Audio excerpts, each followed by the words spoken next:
Noong taong 2023, dumaan ang taglamig sa Dubai na may mga gabi ng karaniwang init, mga abalang kalsada na naliligo sa liwanag, at pamilyar na ingay ng mga sasakyan. Sa gitna ng kapaligirang iyon, ang pamilya ng bilyonaryong si Omar Al-Karim, isa sa pinakamaimpluwensiyang negosyante sa rehiyon, ay humarap sa isang trahedyang walang sinuman ang nakahanda. Ang lalaking kilala sa kanyang tatag at paninindigan sa anumang sitwasyon ng kalakalan ay hindi makahanap ng malinaw na direksyon nang marinig ang balita tungkol sa kanyang anak na babae. Sa tabi niya ay si Madam Sahar, ang babaeng hinangaan ng media sa buong mundo dahil sa kanyang kabutihan at talino. Ngunit sa sandaling ito, maging siya ay hindi na kayang panatilihin ang panloob na kapanatagan na dati niyang ipinagmamalaki. At sa gitna ng lahat ng pag-aalala ay si Laila, 3 taong gulang pa lamang, ipinanganak sa pinakamayamang buhay sa Dubai, ngunit bigla ang binantaan ng isang bihirang sakit na kinatatakutan ng buong mundo ng medisina. Nagsimula ang lahat nang mapansin ni Sahar na hindi na mabilis tumugon si Laila sa mga pamilyar na bagay sa loob ng bahay. Ang mga kumikinang na laruan ay palaging umaakit sa tingin ng bata, ngunit para kay Laila kamakailan lamang ay naging malabo. Madalas na hindi matukoy ng bata ang lokasyon ng mga bagay at tila hindi na nito makilala ang pamilyar na liwanag sa loob ng malaking mansyon. Sa simula, inakala ni Sahar na baka pagod lang ang anak o hindi sapat ang pahinga. Ngunit pagkatapos lamang ng ilang araw, ang matinding pagkaalam na hindi na tumpak ang paningin ng kanyang anak ay nagpahinto sa kanya na patuloy na aliwin ang sarili. Ang kakaibang pangyayari ay lalong dumami na naging isang matagalang pagkabalisa. Hindi lamang si Sahar, maging si Ginoong Omar ay naramdaman ang pagbabago bagaman palagi siyang nagpapakita ng kalmado sa harap ng mga empleyado at kamag-anak. Nang dalhin ng pamilya si Laila sa nangungunang pribadong ospital para sa mataas na antas sa Dubai, umaasa pa rin sila na ito ay isang pansamantalang abnormalidad. Gayunpaman, isa-isang nagpabigat sa kapaligiran sa silid ng pagsusuri ang mga resulta. Iminungkahi ng mga doktor na mag-imbita ng mga espesyalista mula sa Europa para sa mas tumpak na pagsusuri at agad na sumang-ayon ang pamilya. Para kay Omar, ang oras ay hindi na isang salik na maaaring pag-usapan. Kailangan lang niya ng malinaw, pinakamabilis at pinakatumpak na sagot. Pagkaraan ng ilang araw, dumating sa Dubai ang nangungunang pediatric ophthalmologist mula sa Switzerland sa imbitasyon ng pamilya. Siya ay kilala sa kanyang maraming pag-aaral tungkol sa retinal degeneration at itinuturing na dalubhasa sa pagdiagnose ng mga bihirang sakit sa mga bata. Ngunit nang ibigay ng espesyalista ang konklusyon, kapwa sina Omar at Sahar ay nakaramdam ng pagkalula.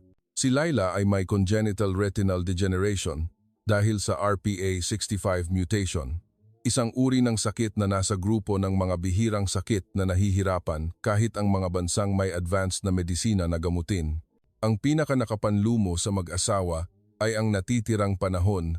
Ayon sa pagtatasa ng espesyalista, sa loob ng wala pang 6 na buwan, lalong hihina ang paningin ni Laila at halos tiyak na lulubog sa kumpletong kadiliman. Ang pinakamahirap tanggapin ay hindi ang halaga ng paggamot, ni ang posibilidad na kailangang manirahan sa ibang bansa ng matagal. Ang nagpasakit sa kanilang damdamin ay ang katotohanang kahit ang mga malalaking ospital na inaasahan nila ay walang maibigay na konkretong plano ng paggamot. Nang isa-isang kumpirmahin ng mga espesyalista na masyadong bata si Laila para sa operasyon, napakalaki ng panganib at ang gene therapy ay hindi pa karaniwang ginagamit para sa mga 3 taong gulang, naramdaman ni Sahar na tila sabay-sabay na sumara ang lahat ng pinto. Sa mga sumunod na araw, ang pamilya Al-Karim ay nag-abala sa paghahanap sa buong mundo. Ipinadala ang medical record ni Laila sa higit 20 nangungunang ospital sa US, UK, Germany, France at Japan. Ngunit ang nagpasikip sa kanilang dibdib ay ang lahat ng tugon ay naglalaman ng parehong mensahe. Napakahaba ng waiting list, walang indikasyon para sa mga bata, o ang pamamaraan ay nasa yugto pa ng pagsubok. Walang lugar ang nagbigay ng kahit katiting na pag-asang maisa sa katuparan. Bawat tugon na ipinadala ay nagparamdam kay Sahar na tila ang 6 na buwang iyon ay lumiliit araw-araw. Sa panahong iyon, mas naging malinaw ang mga pagbabago sa paningin ni Laila. Unti-unti, hindi na nito makilala ang liwanag sa silid. Ang mga kulay na dati nitong ikinatuwa ay naging malabo rin. Ang pinakanakakalungkot para kay Sahar ay nang tanungin ni Laila kung bakit ang matingkad na mga ilaw sa sentro ng lungsod ng Dubai ay mukhang malalabong tuldok ng liwanag. Iyon ang sandaling nagpilit kay Sahar na maunawaan na ang sakit ng kanyang anak ay mas mabilis na lumalala kaysa sa inaakala niya. Pagkatapos ng maraming linggo ng tensyon, biglang lumabas ang balita mula sa isang dating kaibigan ni Sahar, si Hannah Reyes, isang Pilipina na nag-aral sa London. Sinusubaybayan ni Hannah ang balita tungkol sa pamilya ng bilyonaryo sa Dubai sa pamamagitan ng social media at malinaw na naramdaman ang pagod sa bawat pagbabahagi ni Sahar. Nang malaman ang kalagayan ni Laila, agad na ipinadala ni Hannah kay Sahar ang impormasyon tungkol kay Dr. Miguel Sison, isang espesyalista sa pediatric ophthalmology sa St. Luke's Medical Center, Global City, na matagumpay na nagsagawa ng gene therapy sa isang pasyenteng kasing edad ni Laila noong nakaraang taon. Ikinabit ni Hannah ang mga siyentipikong dokumento na inilathala sa mga internasyonal na journal at pinayuhan si Sahar na isaalang-alang ang pakikipag-ugnayan sa ospital sa Pilipinas. Ang impormasyong iyon ay nagbigay kay Sahar ng pag-asa at pag-aalinlangan. Hindi kailanman naisip niya at ni Omar ang Pilipinas bilang isang opsyon sa paggamot ng bihirang sakit, ngunit hindi nila maaaring tanggihan na ang kalakip na siyentipikong datos ay masyadong malinaw para balewalain. Sa sitwasyong lumiliit ang oras, wala na silang karapatang magtapon ng anumang pagkakataon. Si Omar ay nagkusa na makipag-ugnayan sa Embahada ng Pilipinas sa UAE, iprinisinta ang buong medical record at humingi ng tulong para kumonekta sa ospital sa Maynila. Ang kanyang kaseryosohan ay nagdulot ng mabilis na tugon mula sa embahada at iminungkahi na ipadala ng pamilya ang kumpletong resulta ng pagsusuri upang agad na maipasa kay Dr. Miguel Sison. Pagkatapos lamang ng 2 araw, lumabas ang tugon sa email mula sa SLMCGC sa inbox ni Sahar. Sino rin ni Dr. Sison ang paunang record at sumang-ayon na magbigay ng online na konsultasyon. Ito ang unang pagkakataon sa loob ng maraming buwan na naramdaman ni Omar at Sahar na may tunay na naiiba. Isang espesyalista ang nagbigay ng mabilis na tugon, hindi umiiwas, at handang talakayin ang direksyon ng paggamot. Sa unang pagkakataon, pagkatapos ng sunod-sunod na pagkabigo, isang kislap ng liwanag ang lumitaw sa gitna ng madilim na mga araw. Ngunit ang pag-asang iyon ay hindi sinamahan ng pagmamadali sa emosyon. Malinaw na naunawaan ni Omar na upang makapagdesisyon na dalhin ang kanyang anak sa isang banyagang bansa, kailangan nila ng malinaw na kumpirmasyon sa darating na online na konsultasyon. Gayunpaman, pareho silang nakadama ng isang bagay na hindi pa nila kayang bigkasin. Ito na marahil ang tanging pagkakataon upang iligtas ang paningin ng kanilang anak na babae, tila lumilipat sa isang bagong yugto ang paglalakbay ng pamilya Al-Karim, kung saan ang mga di inaasahang elemento mula sa isang bansa na libu-libong kilometro ang layo mula sa Dubai ay naging pinakapinagkakatiwalaang pag-asa para sa kinabukasan ni Laila. Ang online na konsultasyon sa pagitan ng pamilya at ng doktor sa Maynila ay mabilis na inayos, naganap sa isang hapon na naramdaman ni Omar at Sahar na mas mabagal ang paglipas ng oras kaysa karaniwan. Bago ang koneksyon, sinuri nilang muli ang buong record ng kanilang anak, inihanda ang pinakamahalagang tanong, at umaasa na sa pagkakataong ito, ang sagot ay hindi pagtanggi tulad ng mga naunang lugar. Nang lumabas si Dr. Sison sa screen na may kalmadong mukha at matamang tingin, naramdaman nilang dalawa ang kaseryosohan sa paraan ng paglapit niya sa problema. Malinaw siyang nagsalita ng Ingles. Iprinisinta ang bawat pagtatasa sa kalagayan ni Laila batay sa mga resulta ng pagsusuri na ipinadala na. Sinuri niya ang mga parameter na may kaugnayan sa retina. Ipinaliwanag ang antas ng pinsala at ang paglala ng sakit. Ang nagpasimulang magpaiba sa damdamin ng pamilya kumpara sa mga naunang konsultasyon ay ang paraan ng doktor na hindi agad tumanggi. Malinaw niyang binanggit ang mga kahirapan sa paggamot. Inamin ang panganib ngunit hindi niya tinanggihan ang pagkakataon. Nang banggitin niya na ang gene therapy ay maaaring maisakatuparan kay Laila. Napagtanto ni Omar na natagpuan nila ang isang tao na tunay na makapagbibigay ng sagot na matagal na nilang hinahanap. Ipinaliwanag ni Dr. Sison na ang pamamaraang ito ay matagumpay nang inilapat ng kanyang grupo sa isang 3 taong gulang na bata noong nakaraang taon na mayroon ding katulad na RPA65 mutation. Ang mahalaga ay isagawa ito sa lalong madaling panahon bago humina ang retinal cells sa punto na hindi na tumugon sa bagong gene. Sa pagtatapos ng konsultasyon, naunawaan ng pamilya na kailangan nilang magdesisyon sa maikling panahon. Ang pagkakataong ito ay napakabihira kaya't hindi sila naglakas loob na magpaliban kahit isang araw. Wala nang maraming pagpipilian, wala nang maraming oras, at wala nang dahilan upang mag-atubili. Nagdesisyon silang pumunta sa Pilipinas. Naniniwala sila na ang pinakamalaking pag-asa ay maaaring matatagpuan sa isang bansa na hindi nila inakala na pupuntahan nila sa kanilang paghahanap ng pag-asa. Itinakda ang araw ng pag-alis sa susunod na linggo. Umalis ang pribadong eroplano ng pamilya mula sa Dubai sa gitna ng kapaligiran na puno ng tensiyon, ngunit mayroon ding bagong paniniwala. Inihanda si Laila ng lahat ng kinakailangan para sa mahabang biyahe, kasama ang mga kagamitan sa medikal at pamilyar na mga gamit upang makaramdam ng kapanatagan ang bata. Patuloy na sinubaybayan ni Omar ang mga ulat tungkol sa panahon, mga pamamaraan ng pagpasok at iskedyul ng trabaho sa Maynila upang matiyak na maayos ang lahat. Nag-focus si Sahar sa pagpapanatili ng matatag na espiritu ng kanyang anak sa buong biyahe. Bagaman nag-aalala pa rin, naramdaman niya ang isang bagay na matagal na niyang hindi pinapayagan ang sarili na isipin. Ang pag-asa ay unti-unting nagkakaroon ng hugis. Nang lumapag ang eroplano sa Ninoy Aquino International Airport, sinalubong ang pamilya ng International Support Team ng ospital. Ang lahat ng pamamaraan ay naganap ng maayos, mabilis at malinaw. Ang labis nilang ikinabigla ay ang masigasig na saloobin at masusing paghahanda ng panig ng ospital. Isang Pilipinong interpreter na mahusay sa wikang Arabo ang inayos na sumama sa kanila at ang iskedyul ng pagsusuri ay inihanda kaagad sa susunod na araw. Mabilis na naramdaman ng pamilya ang profesionalismo sa paraan ng pagtatrabaho ng medikal na grupo ng Pilipinas, isang bagay na hindi nila inakala na makikita nila sa isang bansa sa Timog Silangang Asya na hindi pa nila narating noon.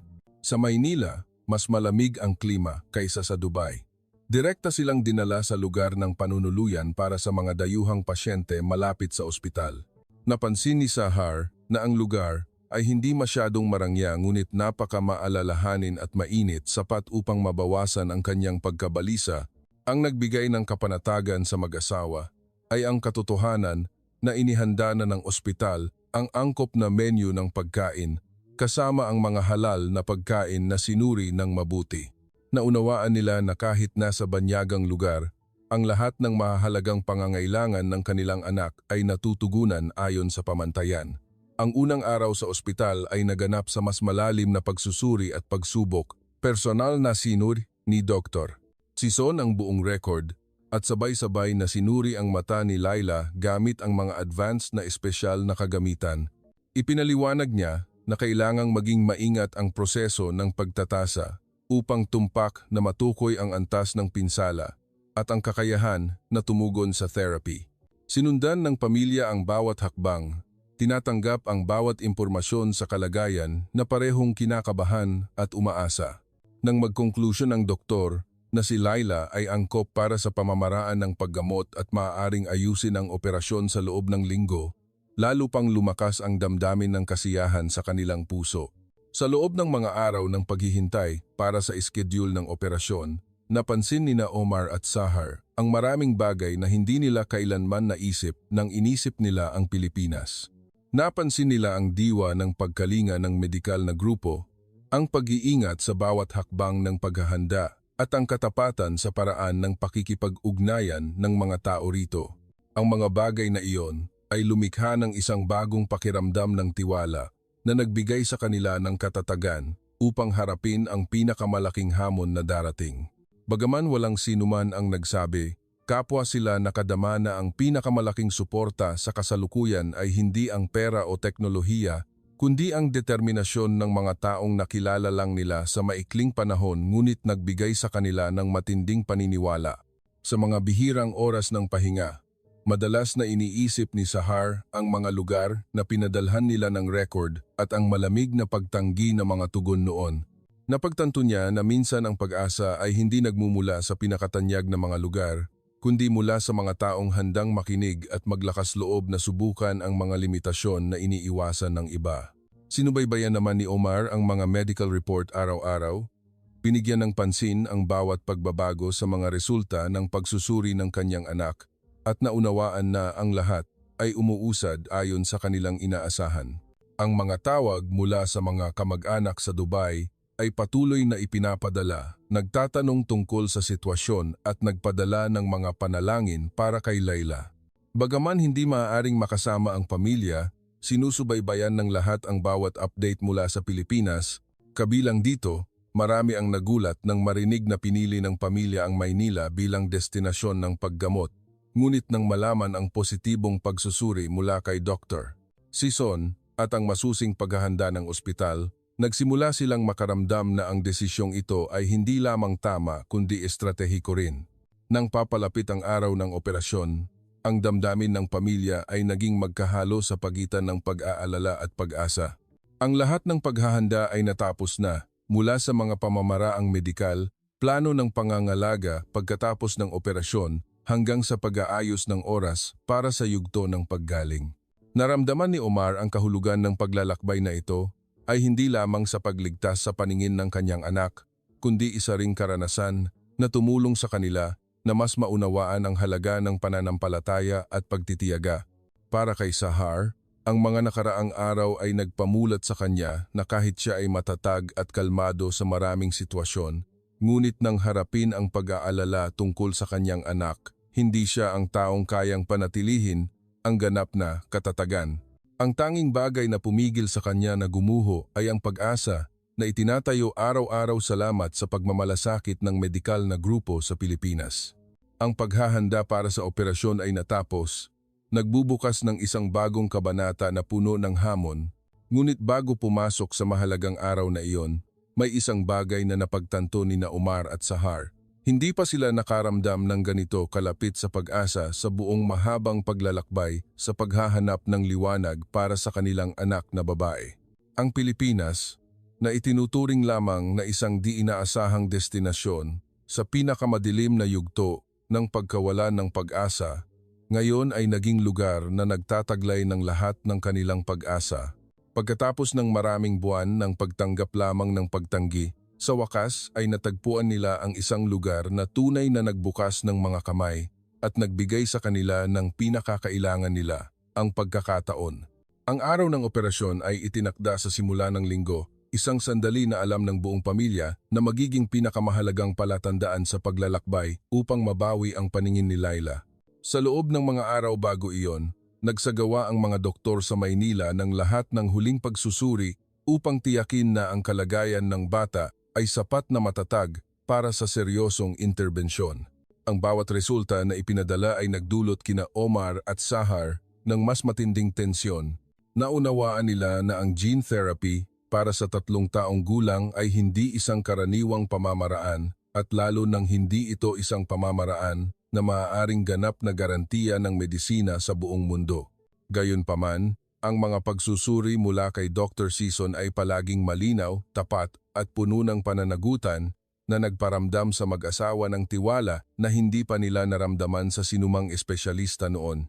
Ang tiwalang iyon ang naging tanging suporta sa gitna ng maraming nagtatambak na pag-aalala. Sa panahon ng paghihintay sa operasyon, inayos ang pamilya upang manatili sa lugar ng panunuluyan para sa mga internasyonal na pasyente. Ang lugar ay hindi marangya ayon sa pamantayan ng Dubai, ngunit nagbigay ito ng hindi inaasahang kapayapaan. Ang mga empleyado ng ospital ay nagbigay ng likas at mataktikang pag-aalala. Ito ay naaayon sa katutubong Pilipino na mas pinahahalagahan ang katapatan kaysa sa mapagpanggap na salita. Ang labis na ikinabigla ni Sahar ay ang kasinsinan sa bawat maliit na detalye. Mula sa paghahanda ng angkop na pagkain, hanggang sa paraan ng palaging pag-alala ng medikal na grupo sa pangalan ng bawat miyembro ng pamilya, ang mga maliliit na bagay na iyon ay nagparamdam sa kanya na hindi siya isang dayuhang VIP, kundi tila nasa isang kapaligiran kung saan ang mga tao ay nag-aalala sa isa't isa bago mag-alala tungkol sa katayuan. Bukod sa mga paghahanda sa medikal, ginugol ni Omar ang karamihan sa kanyang oras sa pag-aaral ng mas malalim tungkol sa pamamaraan ng paggamot na malapit ng maranasan ng kanyang anak. Bagaman hindi ito ang kanyang larangan, nais niyang maunawaan ang bawat hakbang upang maging sapat ang kakayahan na magbigay ng huling desisyon kung may anumang sitwasyong lumitaw. Binigyan siya ng ospital ng mga materyales sa pananaliksik at personal niyang sinuri ang mga estatistika na may kaugnayan sa antas ng tagumpay ng gene therapy sa iba't ibang pangkat ng edad. Nang malaman niya na ang matagumpay na operasyon noong nakaraang taon ay kabilang sa grupo mismo ni Dr. Sison, malinaw na naramdaman ni Omar na lumalaki ang pag-asa sa kanyang puso. Pagkatapos ng mahabang paglalakbay ng pagtanggap lamang ng pagtanggi, ang pinakamalaking himala ay ang pakiramdam na sa pagkakataong ito, ang lahat ay talagang maaaring maging matagumpay. Si Sahar naman ay gumugol ng mas maraming oras sa tabi ng kanyang anak. Hindi niya sinubukang itago ang kanyang pag-aalala, ngunit hindi rin niya hinayaan na maging presyon ito kay Layla. Sa pamamagitan ng maliliit na kwento sa pang-araw-araw na buhay, sinubukan niyang tulungan ang kanyang anak na madama na siya ay nasa isang ligtas na lugar, napapalibutan ng mga taong nagnanais na ibigay ang pinakamahusay para sa kanya. Ang labis na nagpasaya kay Sahar ay ang paraan ng mga Pilipino na nagbigay ng tunay na pag-aalala para sa mga bata kahit na anak ito ng isang dayuhang pamilya mula sa ibang kultura. Mula sa mga supporting staff hanggang sa mga nurse, lahat ay palaging mahinahon, magalang at matiyaga. Iyon ang nagpatatag sa kanya bago ang malaking hamon na darating. Nang papalapit ang araw ng operasyon, malinaw na naramdaman ni Omar at Sahar ang bigat ng sandali. Bagaman inihanda na nila ang kanilang sarili, ang katotohanan na ang lahat ngayon ay nakasalalay sa mga kamay ng koponan sa Maynila ay nagdulot pa rin sa kanila ng pag-aalala. Nakaranas na sila ng maraming pagpupulong sa mga nangungunang espesyalista sa buong mundo, nakarinig ng maraming paliwanag na puno ng teknikal na termino, umasa at nabigo. Ngunit sa Pilipinas, ang nagpaiba sa kanila ay ang paraan ng pagtingin ng mga doktor sa kanila bilang mga taong nangangailangan ng tunay na tulong, hindi bilang mahihirap na kaso na tatanggihan ayon sa pamamaraan. Ang pag-unawang iyon ay nagdala ng pakiramdam na hindi kayang bilhin ng pera. Ang huling pagpupulong bago ang araw ng operasyon ay naganap sa maliit na conference room ng ospital, ipinresinta ni Dr. Sison ang bawat hakbang sa pamamaraan, mula sa anesthesia hanggang sa sandali ng pag-inject ng gene sa retina. Malinaw siyang nagsalita tungkol sa panganib, binibigyang diin na ang gene therapy ay hindi isang ganap na perpektong pamamaraan, ngunit ito ang pinakamahusay na pagkakataon sa kasalukuyan batay sa antas ng pinsala ni Layla. Nakikinig ang pamilya ng may mataas na konsentrasyon, tinatanggap ang bawat detalye ng walang anumang pinalampas. Nang kumpirmahin ni Dr. Sison na kumpleto na ang paghahanda ng koponan para sa lahat ng posibleng sitwasyon, naunawaan ni Omar na hindi siya maaaring umasa sa ganap na katiyakan, ngunit maaari siyang magtiwala sa dedikasyon at kakayahan ng mga taong nasa harap niya. Sa mga huling oras bago ang operasyon, sinubukan ng buong pamilya na panatilihin ang pinakamahusay na kalmado. Ginugol ni Omar ang oras sa muling pagsusuri ng lahat ng kinakailangang dokumento, kinumpirma ang schedule sa ospital, tiniyak na ang lahat ng hakbang ng suporta pagkatapos ng operasyon ay handa ng maigi. Si Sahar naman ay nag-iisip tungkol sa unang sandali na makikilala ng kanyang anak ang mukha ng mga magulang kung magiging matagumpay ang operasyon. Kahit na isang mabilis na pag-iisip lamang, nagdala ito sa kanya ng isang mainit, hindi maipaliwanag na pakiramdam. Tila ang kinabukasan ay talagang nagbubukas. Ang mga panalangin mula sa Dubai ay patuloy na ipinapadala sa pamilya, mula sa mga kamag-anak, kaibigan, hanggang sa mga taong nagtrabaho kasama ni Omar. Nauunawaan ng lahat na bukod sa kakayahan ng medikal na grupo, ang pananampalataya at katatagan ng pamilya ay mayroon ding mahalagang papel sa paglalakbay na ito. Ang mga mensahe ng pagpapatibay ay nagpasaya kay Sahar, dahil naunawaan niya na hindi lahat ay mapalad na makakuha ng ganoong kalaking atensyon. Ngunit sabay-sabay, ang responsibilidad para sa kanyang anak na babae ay nagparamdam sa kanya ng mas mabigat. Gayunpaman, naniniwala siya na ang pagpili na pumunta sa Pilipinas ay ang pinakamatalinong desisyon na ginawa ng pamilya. Isang araw bago ang operasyon, muling nakipagkita si Dr. Sison sa pamilya. Kinumpirma niya na si Laila ay karapat-dapat isagawa ang operasyon at inulit ang mahahalagang paalala.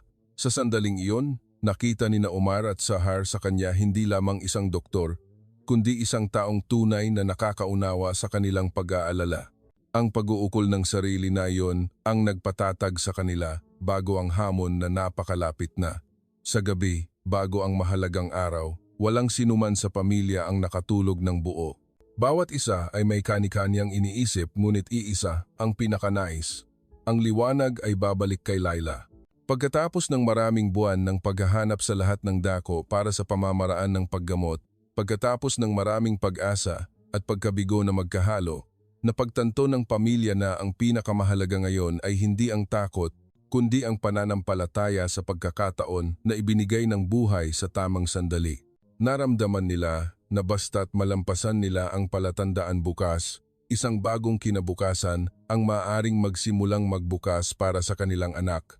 At ang Pilipinas mismo, ang lugar na hindi nila inakala na magiging pinakamalaking pag-asa, ngayon ay may kritikal na papel sa pagbabagong iyon. Ang umaga ng araw ng operasyon ay dumating sa gitna ng matinding katahimikan na malinaw na naramdaman ng buong pamilya bagaman walang sinuman ang nagsabi. Mula ng maaga, handa na ang medikal na grupo at sina Omar at Sahar naman ay sumunod sa mga tagubilin ng ospital upang matiyak na maayos ang lahat ng pamamaraan. Ito ang unang pagkakataon sa kanilang buhay na humarap sila sa isang kaganapan kung saan ang kayamanan o kapangyarihan ay hindi makakatulong upang mabawasan ang presyon. Ang lahat ay nagiging mapagpakumbaba sa harap ng kritikal na sandali ng tadhana. Ang tanging lugar na maaari nilang sandalan ay ang kakayahan ng medisina at ang dedikasyon ng mga taong naghihintay na sa loob ng operating room. Bago ang operasyon, nagbigay si Dr. Sison ng oras upang personal na makipagkita sa pamilya sa huling pagkakataon upang ulitin ang lahat ng hakbang na isasagawa.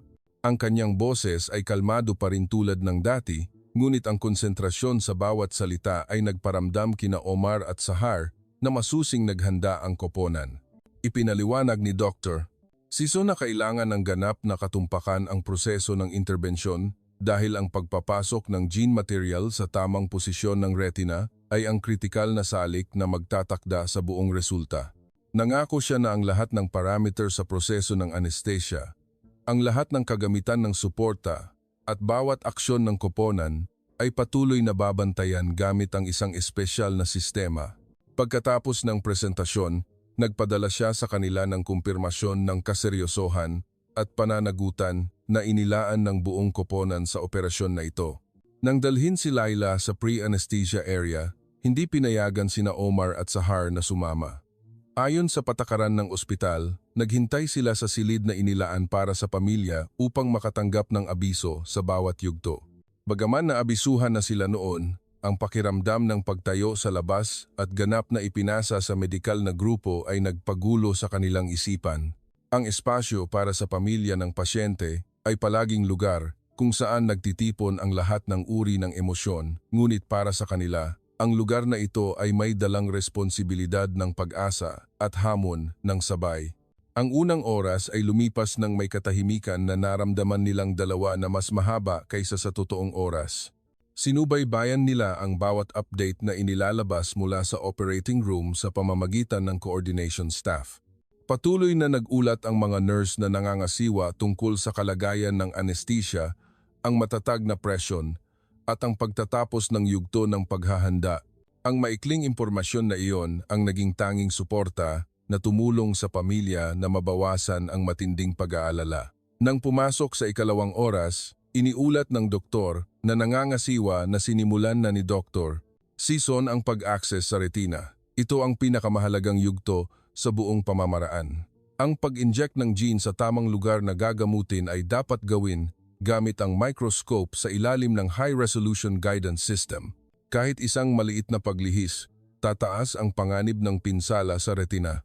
Bagaman malinaw na naunawaan nila iyon, Sina Omar at Sahar ay maaari lamang umupo at maghintay, sinusubukang huwag maging negatibo ang pag-iisip. Sa ikatlong oras, ang abiso mula sa operating room ay nagpabatid na ang pag-inject ng gene sa kaliwang mata ay naganap ayon sa plano. Ang bawat linya ng koneksyon, ang bawat parameter, ay mahigpit na sinubaybayan at natapos ng surgical team ang unang mahalagang bahagi.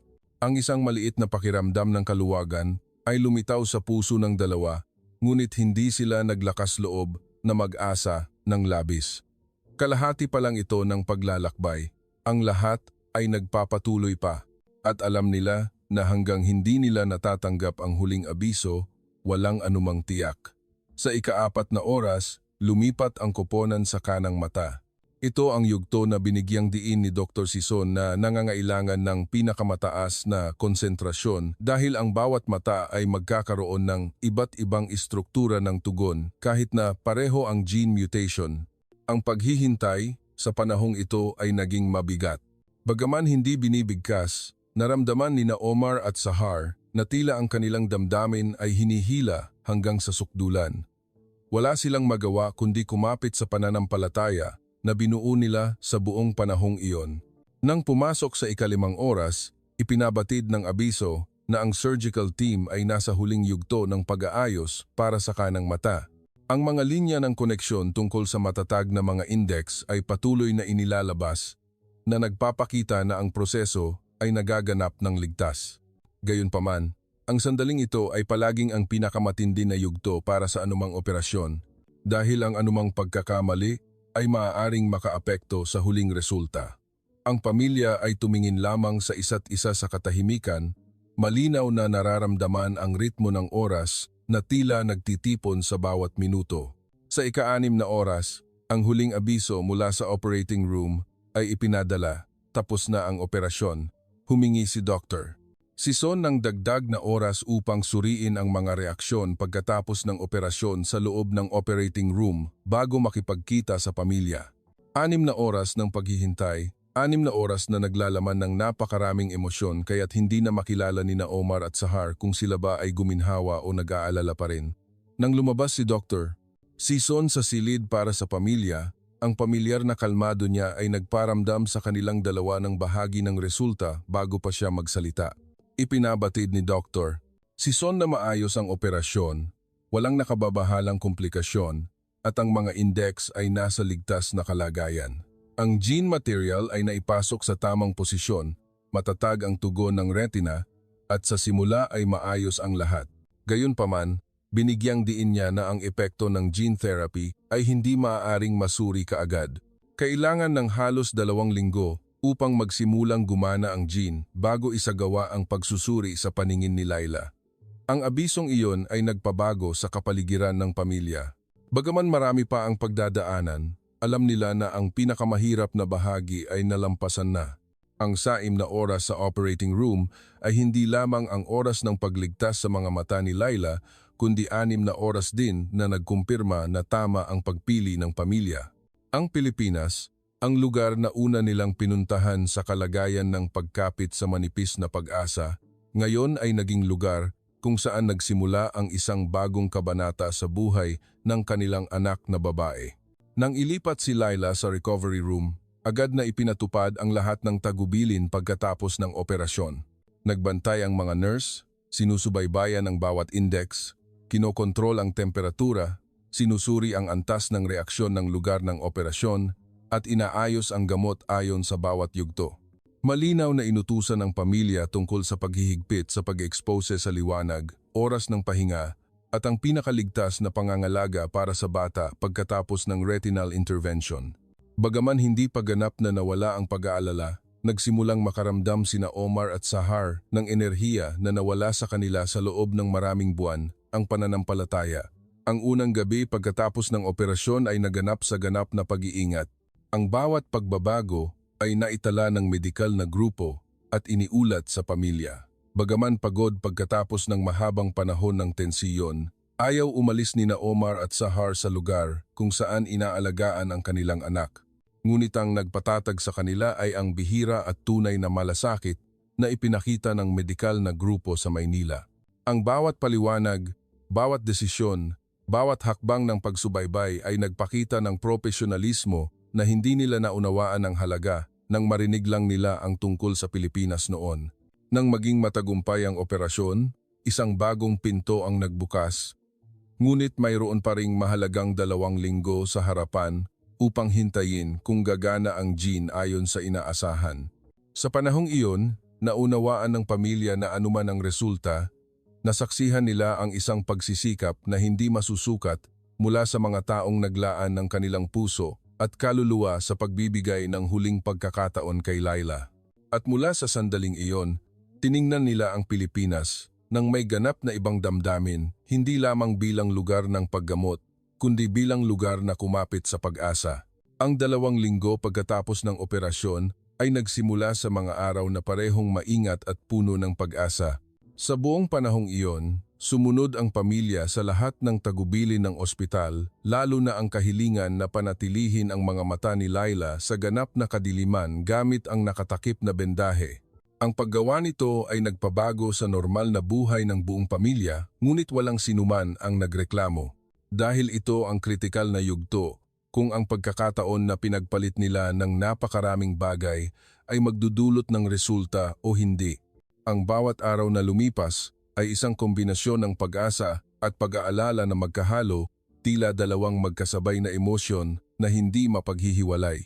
Mahigpit na sinubaybayan ng medikal na grupo ang kalagayan pagkatapos ng operasyon, madalas na pumupunta upang suriin at i-update ang pamilya sa bawat pagbabago kahit na ang pinakamaliit.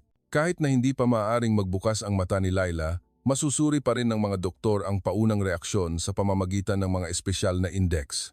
Sa bawat pagdinig ng komento na matatag pa rin, gumaan ang pakiramdam ni Omar at Sahar. Para sa kanila, ang 2 linggo na ito ay hindi lamang oras ng medikal na pagsubaybay, kundi ang pinakamalaking hamon sa espiritual na dinaranas ng pamilya.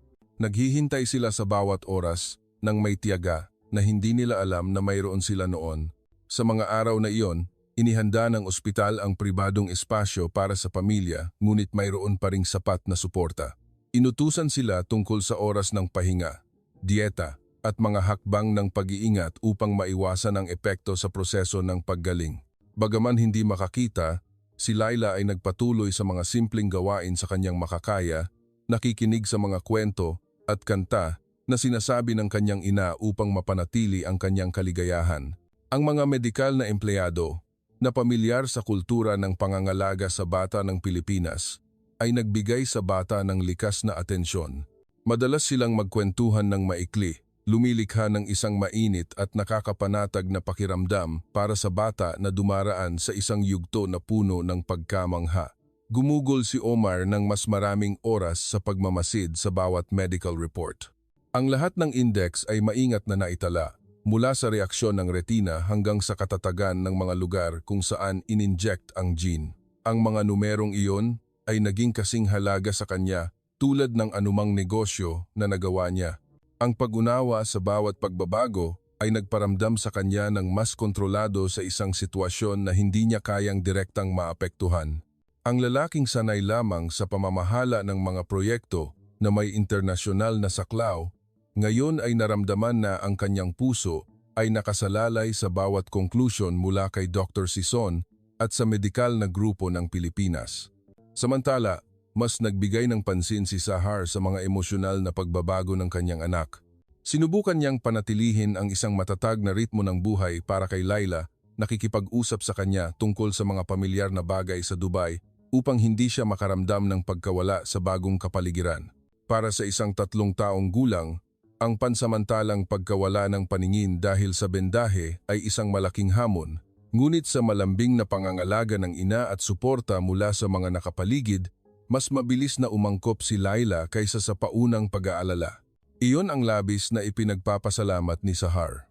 Madalas ding pinapanatag ng medikal na grupo ang pamilya sa pamamagitan ng transparency sa paghahatid ng impormasyon.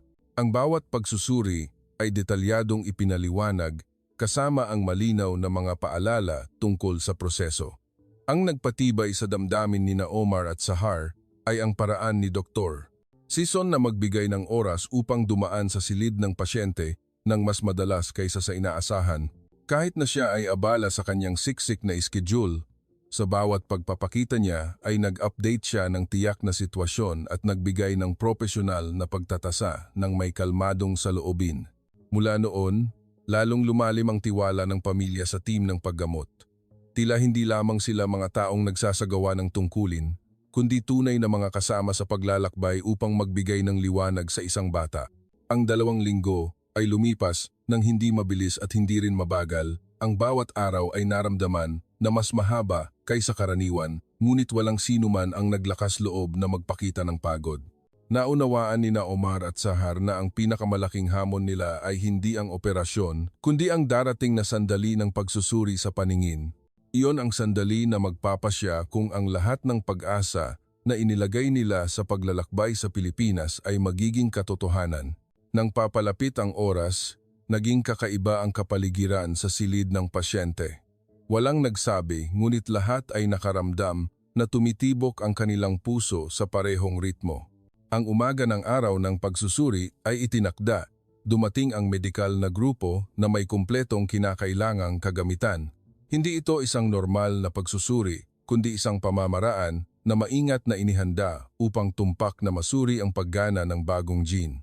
Ang pinasalamatan ni Omar ay ang katotohanan na bukod kay Dr. Sison, naroroon din ang iba pang mga espesyalista sa pediatric vision sa ospital. Ang koordinasyong iyon sa pagitan ng iba't ibang specialty ay nagpakita ng kaseryosohan na ibinigay ng ospital sa resulta ni Laila. Bago alisin ang bendahe, ipinaliwanag muli ni Dr. Sison na ang reaksyon ng mata pagkatapos ng operasyon ay nakasalalay sa maraming salik. Hindi lahat ng operasyon ay nagbibigay ng agarang resulta at hindi lahat ng reaksyon ay pareho. Ang pinakamahalaga ay ang mahigpit na subaybayan at suriin ang bawat hakbang ng tumpak. Nakikinig sina Omar at Sahar nang walang pinalampas na salita. Naunawaan nila na ang mangyayari ay maaaring ganap na magpabago sa buhay ng kanilang anak. Ang bendahe ay inalis ayon sa pamamaraan. Ang bawat patong ay binuksan upang unti-unting umangkop ang mata ni Laila sa liwanag. Walang sinuman ang nagsalita. Ngunit ang kaba ay tila bumabalot sa buong silid. Nang matapos ang pag-alis ng huling patong ng bendahe, lahat ay tumingin sa bata. Sinimulan ni Dr. Sison ang unang pagsusuri sa reaksyon na sinundan ng serye ng mga pagsubok sa paningin na angkop sa kanyang edad. Ang bawat aksyon ay naganap ng mahinahon, ngunit tumpak. Walang pagmamadali at walang paghinto. Ang pinakadi inaasahang bagay ay nang magsimulang kilalanin ni Laila ang mga simpleng bagay ayon sa kahilingan ni Dr. Sison. Bagaman mabagal pa ang paunang reaksyon, ang katumpakan ay lumampas sa inaasahan ng pamilya. Ang pagkilala ay lalong luminaw sa bawat susunod na pagsubok. Nang matukoy ng bata ang kulay at direksyon ng bagay, tila ganap na nagbago ang kapaligiran sa silid.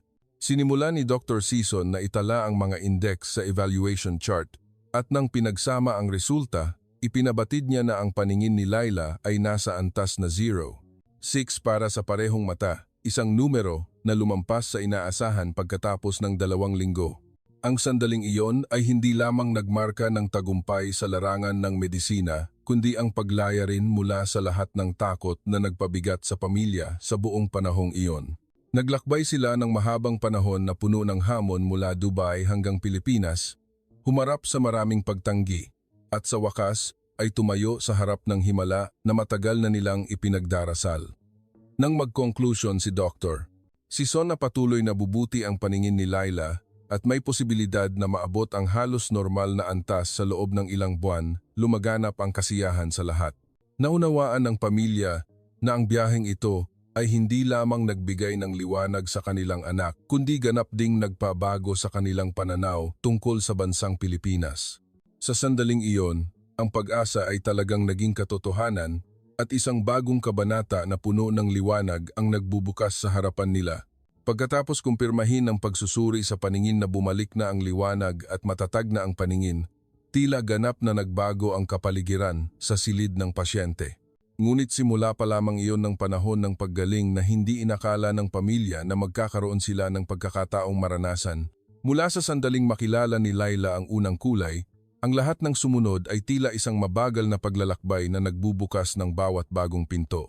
Ang bawat araw na lumipas ay nagdadala ng maliliit ngunit mahalagang sorpresa na nagparamdam sa pamilya ng tunay na kahulugan ng himala na natagpuan nila sa Pilipinas. Kaagad pagkatapos ng pagsusuri sa paningin, nagpatuloy si Dr. Sison at ang koponan sa pagtatatag ng isang plano ng regular na pagsubaybay para sa unang 3 buwan. Bagaman lumampas sa inaasahan ang paunang resulta, ang mahalaga ay panatilihin ang katatagan at lumikha ng pinakamainam na kondisyon upang ang bagong gene ay gumana ng matagal. Ang mga pagsusuri ay regular na inayos bawat linggo. Ang mga espesyal na kagamitan ay ginamit upang sukatin ang sensitivity sa liwanag, ang reaksyon ng retina, at ang kakayahan na makilala ang mga hugis. Ang bawat pagsusuri ay nagpakita ng mas malinaw na pagbuti na nagpatibay sa pananampalataya sa puso ng buong pamilya at ng medikal na grupo. Sa silid kung saan nanirahan ang pamilya sa loob ng mga linggong iyon, gumaan ang kapaligiran. Ang mga kwento tungkol sa pangangalaga kay Laila ngayon ay wala ng pag-aalala tulad noon. Mas madalas magsalita ang ina tungkol sa mga pamilyar na bagay sa Dubai, ikinuwento sa kanyang anak ang tungkol sa mga matingkad na kulay ng kanilang lungsod na halos hindi nakita ng bata noon. Ang ama naman ay nagsimulang maghanap tungkol sa mga angkop na aktibidad para sa bata sa yugto ng paggaling ng paningin, palaging humihingi ng payo sa doktor bago magdesisyon. Natuto silang ayusin ang kanilang buhay ayon sa pangangailangan ng kanilang anak sa halip na kung ano ang sa tingin nila ay angkop. Lalong lumalim ang kanilang damdamin para sa Pilipinas, hindi lamang dahil sa resulta ng medical kundi dahil din sa paraan ng pagtrato sa kanila sa buong panahong narito sila. Sa bawat pagpunta sa ospital, tinatawag sila ng mga empleyado ng may paggalang ngunit may bihirang pagiging malapit. Madalas na nagtatanong ang mga nurse tungkol sa pang-araw-araw na buhay ni Laila, tinatanong kung gaano na siya nasasanay sa liwanag at maingat na idinagdag sa record ang mga pagbabago na napansin ng pamilya sa bahay. Ang mga aksyon na iyon ay nagpakita ng dedikasyon na hindi kayang panatilihin ng lahat ng malalaking ospital sa mundo. Unti-unti, nasanay si Laila sa mas malinaw na pagtingin sa lahat ng bagay. Ang mga simpleng bagay tulad ng tasa, lapis o aklat ay hindi na malalabong bloke ng kulay. Sinimulan niyang tawagin ang pangalan ng bawat bagay at pagkatapos ay makilala ang mga hugis.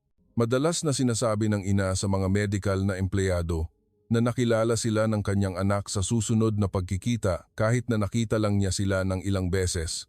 Iyon ang nagdulot ng labis na kagalakan sa buong ospital. Para sa mga nagtatrabaho sa medisina, ang pag-unlad ng isang batang pasyente ay palaging ang pinakamalinaw na patunay ng halaga ng mga tahimik na pagsisikap na inilalaan nila araw-araw. Sa panahon ng pananatili sa Maynila, nagsimulang maglakad-lakad ang pamilya sa paligid ng lugar malapit sa ospital ayon sa payo ng doktor.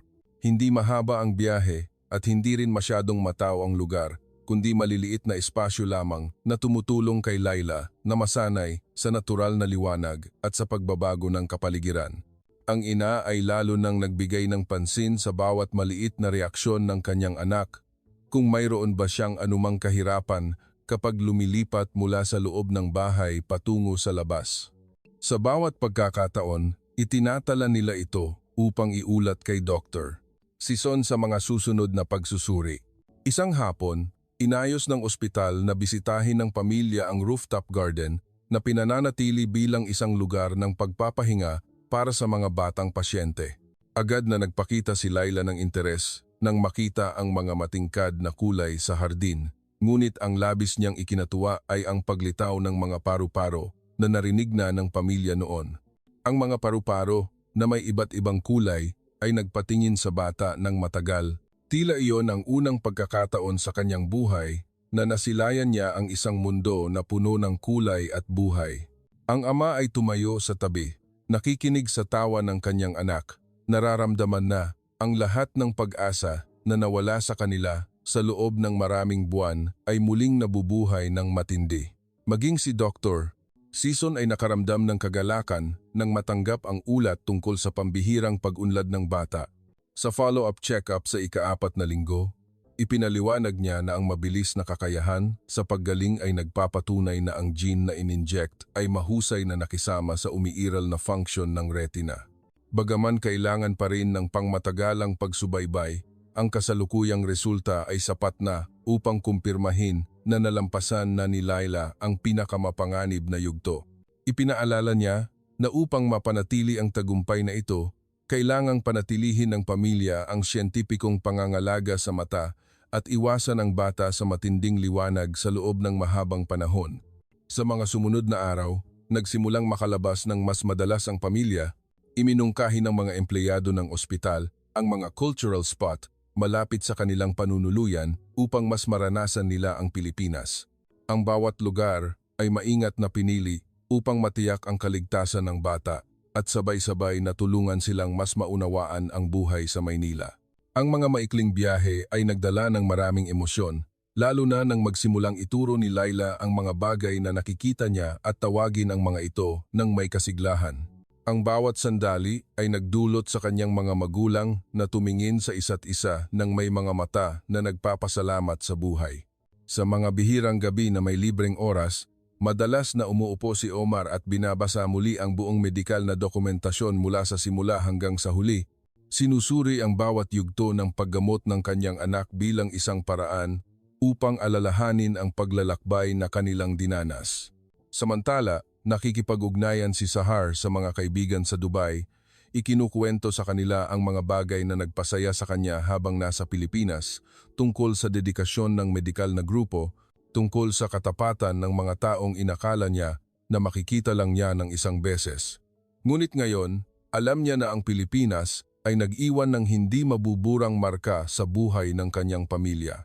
Nang papalapit ang mahalagang follow-up check-up pagkatapos ng 2 buwan, naniniwala sina Omar at Sahar na patuloy na magiging positibo ang resulta, hindi dahil sa bulag na pag-asa, kundi dahil sa kung ano ang malinaw na naobserbahan nila sa proseso ng paggaling ng kanilang anak.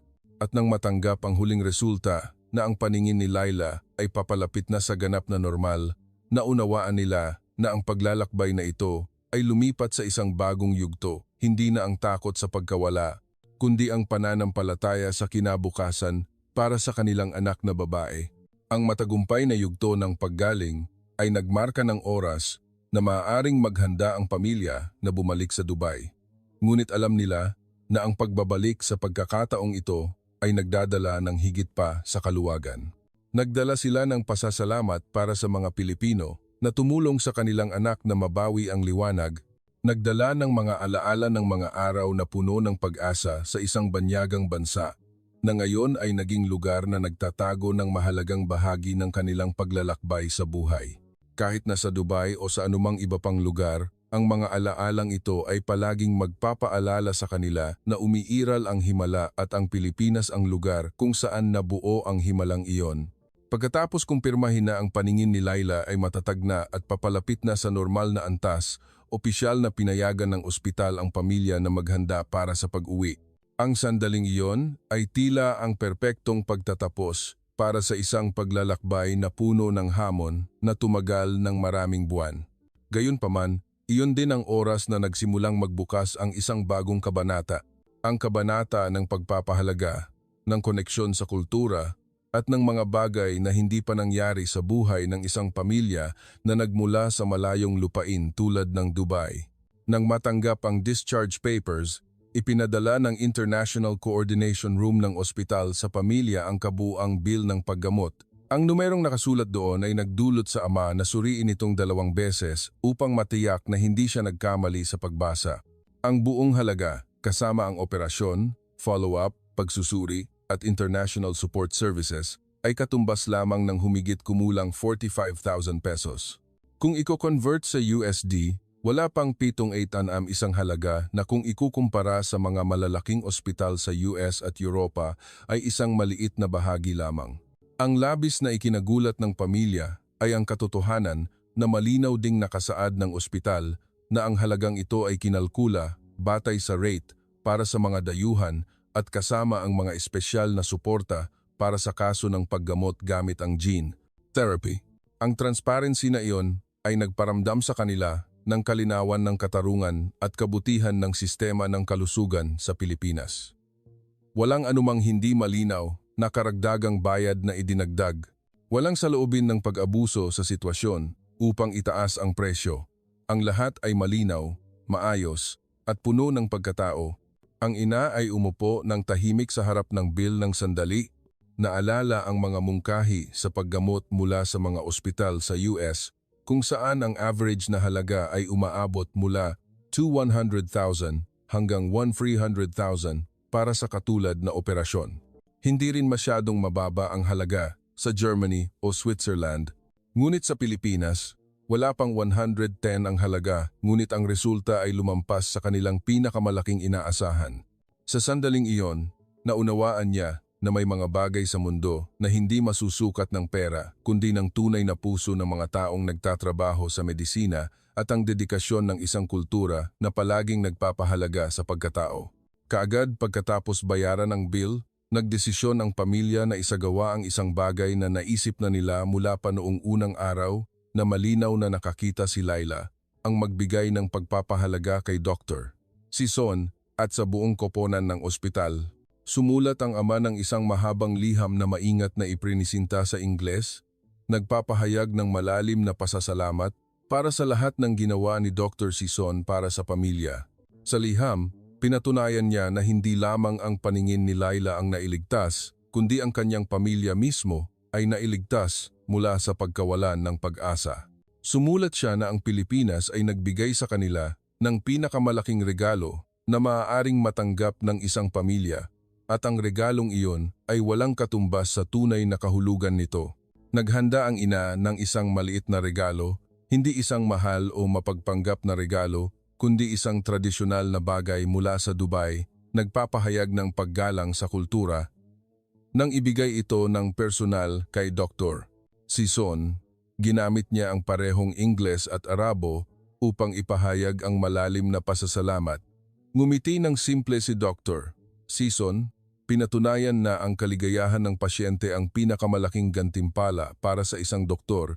Bagaman simple ang pangungusap na iyon para sa pamilya, nagdala ito ng malaking kahulugan na mahirap ipaliwanag sa salita. Sa mga sumunod na araw, bago umalis sa Pilipinas, ginugol ng pamilya ang oras sa paggalugad ng ilang cultural spots na ipinakilala sa kanila, ngunit hindi pa nila nabibisita. Dinala nila si Laila sa Intramuros upang madama ang kasaysayan ng bansa. Pumunta sila sa Rizal Park nang ang tubig ay naging pinakatahimik upang ikuwento sa kanilang anak ang tungkol sa pambansang bayani na kilala ng lahat ng Pilipino. Nagtungo sila sa mga pamilyar na Intramuros streets upang bumili ng mga souvenir para sa mga kamag-anak sa Dubai. Para sa kanila, ang bawat lugar ay tila isang bahagi ng kwento na nagligtas sa buhay ng kanilang anak. Bago umalis sa Pilipinas, nagdesisyon ang ama na sumulat ng isang liham ng pasasalamat sa Embahada ng Pilipinas sa UAE. Sa liham, iprinisinta niya ng detalyado ang paglalakbay ng paggamot ng kanyang anak, pinatunayan na ang paunang tulong mula sa Embahada ay isang mahalagang bahagi na tumulong sa pamilya na makahanap ng paraan sa gitna ng pagkaipit. Nagpadala rin siya ng pagpapahalaga sa mga staff na sumuporta sa mga pamamaraan sa pinakamahirap na oras. Sa araw na naghanda ang pamilya na bumalik sa Dubai, sinamahan sila ng mga empleyado ng ospital sa airport. Walang sinuman sa support team ang nagpakita ng pagiging malayo. Sa halip, ang pagiging magiliw nila sa pagpapaalam ay nagparamdam sa ina na tila umaalis siya sa mga pamilyar na tao, hindi lamang sa isang grupo ng mga doktor. Nang ibigay sa kanila ang mga paalala tungkol sa remote follow-up check-up, alam ng buong pamilya na ang koneksyon sa pagitan nila at ng Pilipinas ay hindi magtatapos doon. Ang paglipad pabalik sa Dubai ay hindi na isang paglalakbay na puno ng pag-aalala tulad noong dumating sila. Sa pagkakataong ito, iyon ay isang paglalakbay na nagdadala ng liwanag, nagdadala ng pasasalamat, at nagdadala ng isang kuwento na alam nilang ikukuwento sa buong buhay nila. Nang umalis ang eroplano sa Maynila, tiningnan ng ina si Laila na nakaupo sa tabi niya at napagtanto na ang kanyang anak ay talagang may bagong buhay mula sa araw na iyon. Pagdating sa Dubai, binati ang pamilya ng may masiglang pagtanggap mula sa mga kamag-anak at kaibigan. Mabilis na kumalat ang balita tungkol sa paglalakbay sa Pilipinas sa komunidad ng negosyante at diplomatikong lupon doon. Lahat ay nagulat nang marinig ang tungkol sa kalidad ng paggamot sa Pilipinas, isang lugar na dati nilang alam lamang sa pamamagitan ng mga kuwento ng paglalakbay o pagkain. Inimbitahan ng ama na lumahok sa isang press conference sa palasyo kung saan ibinahagi niya ang buong paglalakbay ng paggamot ng kanyang anak. Sa harap ng daan-daang reporter mula sa lahat ng dako, ikinuwento niya ang matagumpay na operasyon sa Maynila, ang dedikasyon ni Dr. Sison at ng medikal na grupo ng Pilipinas, ang makatwirang halaga at ang paraan ng pagligtas ng bansang ito sa kinabukasan ni Laila. Pinatunayan niya na ito ang dahilan kung bakit nais ng pamilya na itaguyod ang kooperasyon sa kalusugan sa pagitan ng Dubai at Pilipinas upang marami pang bata na may bihirang sakit ang magkaroon ng pagkakataong mabawi ang liwanag. Mabilis na lumaganap ang reaksyon mula sa internasyonal na media. Maraming malalaking pahayagan ang nag-ulat tungkol sa kwento ng pamilya, binibigyang diin ang mabilis na pagtaas ng kakayahan ng medisina ng Pilipinas. Nag-aral pa sila tungkol sa gene therapy, ang kakayahan ng mga malalaking ospital sa Maynila at Cebu, at ang mga siyentipikong pag-unlad na nakamit ng Pilipinas sa mga nakaraang taon. Nang gabing iyon, sa hapunan ng pamilya, tiningnan ng ina ang kanyang anak at naramdaman ng mas malalim kaysa kailanman na ang paglalakbay sa Pilipinas ay hindi lamang isang tamang desisyon kundi isang regalo ng tadhana. Mula ngayon, sa bawat pagtingin nila sa maliwanag na mga mata ni Laila, naaalala nila ang mga araw sa Maynila, ang mga araw kung saan ang pag-asa ay muling nabuhay mula sa isang banyagang bansa ngunit puno ng pagkatao. At nang ilagay si Laila sa kama upang matulog, bumulong ang ina ng isang pangungusap na matagal na niyang itinatago sa kanyang puso mula noong umalis sila sa Pilipinas. Ang Pilipinas ay naging bahagi ng kanilang buhay sa isang paraan na hindi niya inakala. Sa kaibuturan ng kanyang puso, alam niya na babalik ang kanyang pamilya sa lugar na iyon sa hindi kalayuang araw, tila bumabalik sa kanilang pangalawang bayan, ang lugar na nagbalik ng liwanag sa kanilang anak. Ang oras ng pagbabalik sa Dubai pagkatapos ng paggamot sa Pilipinas ay lumipas ng mas mabilis kaysa sa inakala ng pamilya. Ang bawat araw ay nagbubukas bilang isang paalala na si Laila ay lumipat na sa isang bagong paglalakbay. Ang paglalakbay ng mga matingkad na kulay na hindi niya nakita ng malinaw noon. Ang ama at ina ay hindi na kailangang bilangin ang bawat oras na nag-aalala tungkol sa paningin ng kanilang anak. Sa halip, sinimulan nilang makita ang kanilang anak na lumalaki sa kagalakan at kalayaan na dala ng liwanag. Madalas nilang sinasabi sa isa't isa na ang bawat sandali sa buhay ni Laila ngayon ay isang regalong ibinigay ng Pilipinas. Isang linggo, pagkatapos ng press conference sa Dubai, patuloy na nag-uulat ang internasyonal na media tungkol sa himalang paggamot ng bata. Maraming pamilya na may katulad na sakit ang nagsimulang maghanap tungkol sa gene therapy at ang posibilidad ng kooperasyon sa kalusugan sa pagitan ng Pilipinas at Middle East. Ang mga tanong ay patuloy na ipinapadala sa pamilya upang humingi ng payo at sa tuwing binabanggit ang lugar na nagligtas sa kanyang anak, ang ama ay palaging nagbibigay ng espesyal na paggalang sa bawat pangungusap. Nagkuwento siya tungkol sa mga doktor ng Pilipinas nang may boses na puno ng pagmamalaki. Tila sila ang mga kamag-anak na kasama niya sa pinakamahirap na kalamidad sa buhay. Samantala, nagpatuloy si Laila sa mga remote follow-up check-up sa pamamagitan ng telehealth system ng ospital sa Maynila. Patuloy pa rin na sinusuri ni Dr. Sison ang mga imahe ng retina at ang mga index ng paningin na ipinadala sa pamamagitan ng espesyal na koneksyon. Ang bawat check-up ay nagbigay ng kapanatagan sa buong pamilya habang ang paningin ng bata ay patuloy na nanatili sa matatag na antas at lalo pang bumuti ayon sa prediksyon. Ang mga appointment na iyon ay hindi lamang tungkol sa medikal na pagsusuri, kundi tila isang pagpupulong sa pagitan ng mga taong nagkaisa ng pananampalataya at pasasalamat. Isang buwan pagkatapos bumalik, nagsimulang pumasok si Laila sa nursery school. Ito ang unang pagkakataon na tunay na naranasan niya ang isang klase tulad ng iba pang normal na bata. Sinabi ng guro na si Laila ay palaging nagpapakita ng interes sa lahat ng bagong bagay, lalo na ang mga makukulay na larawan sa dingding. Madalas niyang itinuturo ang bawat larawan at tinatawag ang tamang pangalan na nagpapataka sa mga taong hindi alam ang kwento ng pamilya sa liksi ng isang 3 taong gulang. Ngunit para sa mga magulang ni Laila, sa tuwing naririnig nila ang bata na tumatawag sa pangalan ng isang kulay, ito ay isang paalala na ang himalang iyon ay nagpapatuloy. Nang unti-unting bumalik sa normal ang buhay, inilunsad ng ama ang proyekto ng kooperasyon sa kalusugan na binanggit niya sa press conference. Nagtatag siya ng isang foundation upang suportahan ang paggamot ng bihirang sakit sa mga bata, inspirasyon mula sa sarili niyang kwento ng anak. Sa pangmatagalang plano, ang Pilipinas ay isa sa mga priority countries sa mga programa ng pagpopondo at koneksyon ng mga espesyalista. Para sa kanya, ang kooperasyon ay hindi lamang isang diplomatiko o ekonomikong responsibilidad, kundi isang pagpapakita ng pasasalamat para sa lugar na nagligtas sa kanyang pamilya mula sa kadiliman. Para naman sa ina, ang mga alaala tungkol sa Pilipinas ay hindi kumupas, sa halip ay lalo pang luminaw sa paglipas ng panahon.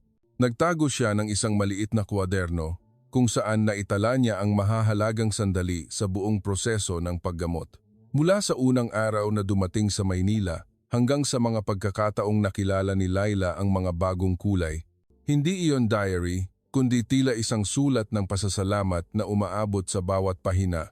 Umaasa siya na balang araw kapag sapat na ang edad ng kanyang anak upang maunawaan ang kanyang paglalakbay, ang kuwadernong iyon ang magiging patunay ng kabutihan na umiiral pa rin sa mundo, basta't alam lang ng tao kung saan hahanapin. Sa sumunod na taon, nang dumating ang tag-init, nagdaos ang pamilya ng ika-4 na kaarawan ni Laila sa malaking hardin sa bakuran ng bahay. Ang espasyo ay pinalamutian ng maraming makukulay na modelo ng paru-paro. Inaalala ang mahalagang sandali nang unang makita ni Laila ang mga paru-paro sa rooftop garden ng ospital sa Maynila gamit ang kanyang tunay na mga mata. Dumalo ang mga kaibigan, kamag-anak, at maging ang mga malalapit na tao. Marami ang hindi pa sanay na malinaw na makita ni Laila ang lahat ng bagay, kaya't nang makita nilang tumatakbo at masayang naglalaro ang bata, tinatawag ang pangalan ng bawat laruan at nakangiti ng masigla. Ang buong party ay tila nababalutan ng likas na kagalakan. Sa gitna ng mga pagbati sa kaarawan, tumingin ang ina sa paligid ng hardin at mahinang ngumiti. Nag-isip siya tungkol sa mga buwan sa Maynila, tungkol sa mga umaga na gumising ng may mabigat na puso sa pag-aalala tungkol sa sandali na idineklara ni Dr. Sison na matagumpay ang operasyon at tungkol sa sandali na inalis ni Laila ang bendahe sa mata upang makita muli ang liwanag. Para sa kanya, ang lahat ng alaalang iyon ay tila mga piraso ng puzzle na bumubuo ng isang kuwento na dadalhin niya sa buong buhay niya. Nang gabing iyon, pagkatapos ng party ng natulog na si Laila, pumasok ang ama sa sala kung saan nakaupo ang ina at tinitingnan ang mga larawan na kinuha sa Pilipinas. Umupo siya sa tabi at sinabi na kapag tiningnan niya ang mga larawang iyon, pakiramdam niya ay muling isinilang ang kanilang pamilya. Hindi sa biolohikal na paraan, kundi sa espiritual. Binigyan sila ng Pilipinas ng pagkakataon na bumangon mula sa pagkawalan ng pag-asa at ngayon, nais nilang gamitin ang natitirang bahagi ng kanilang buhay upang ipalaganap ang pasasalamat na iyon. Tahimik na tumango ang ina. Alam niya na ang sinabi ng kanyang asawa ay hindi isang panandaliang pangako, iyon ang pagpapakita ng lahat ng kanilang dinanas. Mahina niyang binuksan ang kuwaderno, nagtatago ng mga alaala, at sumulat ng isa pang pangungusap na matagal na niyang pinag-iisipan. Minsan, ang liwanag ay hindi nagmumula sa pinakamatingkad na lugar, kundi nagmumula sa lugar na hindi natin inaasahan, ngunit sapat na mainit upang iligtas ang buong buhay. Pagkaraan ng ilang buwan, nagdesisyon ang pamilya na bumalik sa Pilipinas bilang pangako. Si Laila ngayon ay mas pamilyar na sa liwanag at sa mundo sa paligid niya. Nang dumating sa Maynila, nakilala ng bata ang ospital at masayang itinuro ang lugar kung saan siya ginamot. Sinalubong sila ni Dr. Sison at ng medikal na grupo nang may mahinahong ngiti at nagtanong tungkol sa kalagayan ng kalusugan ng bata. Ang makita si Laila na nakakakita, tinatawag ang kanilang pangalan at nagkukuwento tungkol sa mga bagay na naaalala niya ay ang pinakamalaking regalo na maaari nilang matanggap sa kanilang propesyon. Sa huling araw sa Pilipinas, dinala ng pamilya si Laila pabalik sa rooftop garden, ang lugar kung saan unang nakita ng bata ang mga paru-paro sa kanyang tunay na mga mata. Tumakbo si Laila sa lugar na may pinakamaraming bulaklak at tumigil ng matagal, tila nakikinig sa sarili niyang alaala. Ang ama at ina ay tumayo sa likod, tahimik na tinitingnan ang kanilang anak at naunawaan na ang biyaheng ito ay hindi lamang isang muling pagkikita, kundi isang kumpirmasyon ng koneksyon na naging bahagi ng kanilang puso. Nang umalis ang pamilya sa hardin, lumingon ang ina sa huling pagkakataon at sinabi sa sarili na ang lugar na ito ay mananatiling isang sagradong palatandaan, isang simbolo ng pananampalataya, ng agham at ng kabutihan. Ang lahat ng mga bagay na iyon ay nagtipon upang iligtas ang mga mata ng isang bata mula sa malayo. Sa daan pabalik sa hotel, sinabi ng ama na nais niya na sa hinaharap, si Laila ay matututo tungkol sa sarili niyang kwento. Hindi upang magmalaki, kundi upang malaman na malaki ang mundong ito at saan man pumunta, ang tao ay makakahanap ng pagkatao kung marunong maghanap at magpahalaga. Tahimik na sumang-ayon ang ina at sinabi na kapag lumaki na si Laila, ibabalik niya ang bata sa Pilipinas ng mas maraming beses pa upang hindi lang maalala ng bata ang lugar na nagligtas sa kanya, kundi maunawaan din ang kultura, ang mga tao, at ang mga halaga na lumikha ng himalang iyon. Sa huling gabi bago umalis sa Pilipinas, tumayo ang pamilya sa balkonahe ng hotel, tinitingnan ang mga makinang na kalsada ng Maynila. Walang sinuman ang nagsabi ng anuman, ngunit sa kanilang puso, iisa ang iniisip nila. Ang lugar na ito ay naging bahagi ng kanilang alaala na hindi mapaghihiwalay sa kanilang buhay. At sa sandaling iyon, bumulong ang ina tila nagsasalita sa sarili, may mga mahahalagang bagay sa mundo na hindi natin natatagpuan sa pamamagitan ng lakas, kundi sa pamamagitan ng pananampalataya at kabutihan ng mga dayuhang tao na nagbigay sa atin ng pag-asa.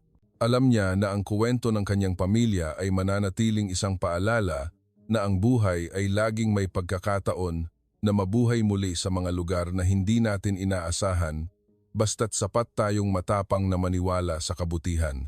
Ang mensaheng iyon, ng tahimik ngunit matatag, ay sasamahan si Laila sa buong buhay niya. Nasa gitna ng lahat ng trahedya ng buhay, ang liwanag ay hindi kailanman nawawala, naghihintay lamang sa tamang sandali upang bumalik sa pamamagitan ng mga kamay na marunong magpagaling at mga puso na marunong magmahal. Mga minamahal, salamat sa paglalaan ng oras upang makinig sa emosyonal na kwento na ibinahagi namin. Ang bawat paglalakbay sa buhay, maging mahirap o puno ng pag-asa, ay nagdadala ng isang mahalagang aral. Ang kwento ng maliit na pamilyang iyon ay nagpapaalala sa atin na ang himala ay hindi laging lumilitaw mula sa malalaking bagay, kundi mula sa pagkatao, dedikasyon, at pananampalataya sa kabutihan. Kapag ang tao ay marunong magbukas ng puso, marunong maghanap at magpahalaga sa tulong, malalampasan natin ang mga limitasyon na tila imposible.